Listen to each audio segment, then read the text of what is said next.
Ayan, hello guys. Hello everyone. Ayan, sa ating video for today ay gagawa tayo ng garlic fried rice with chicken adobo flakes.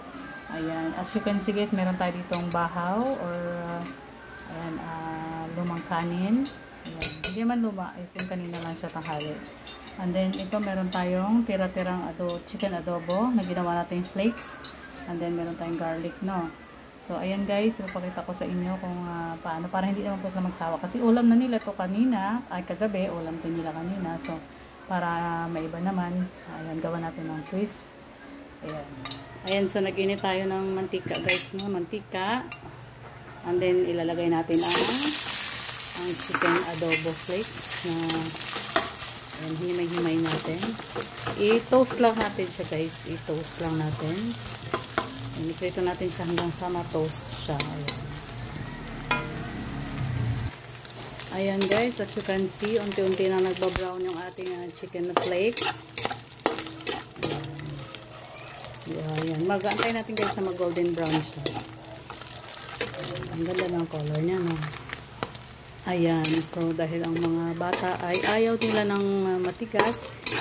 So, ayun, okay na siguro to guys. Ayan, okay na yung flakes natin. Hanguin lang natin. Ayan, so isi-set aside lang natin yung ating chicken flakes. At of course, nag-init na ako dito ng mantika.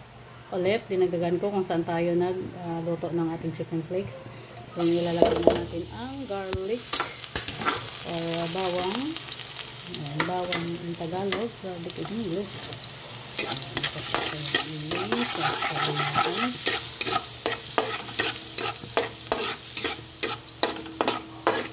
mainit guys, mainit.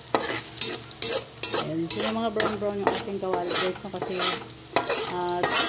dito tayo nagluto ng ating chicken flakes, chicken adobo flakes. Ayan, so i-brown lang natin yung ating garlic.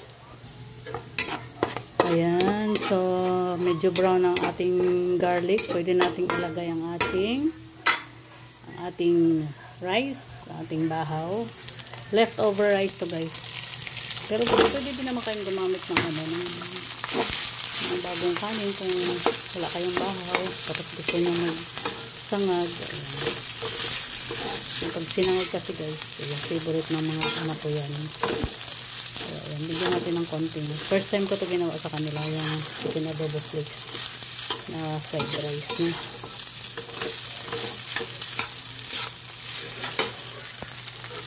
Ayan, so continue tayo ng ating fried rice, yung garlic fried rice. Nalagyan ko na siya guys ng salt at saka ng, syempre, nabudbudan ko na ng ating mahika.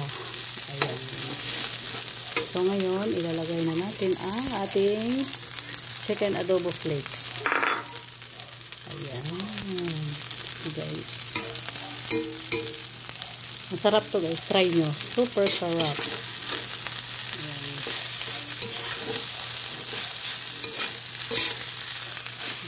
Haluin lang natin. Haluin lang natin na mag-mix yung adobo.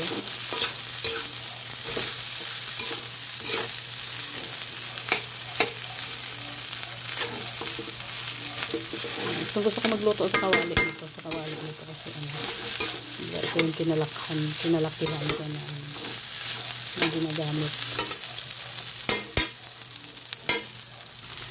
Ayan, taran! Ayan guys, so, ayan, okay na yung ating fried rice with chicken adobo flakes. Ayan. Para po hindi magsawa yung inyong mga anak. Kapag may tira-tira po kayong adobo, ayun, gawin niyo po ito. This is super yummy. Super bango. Super yummy.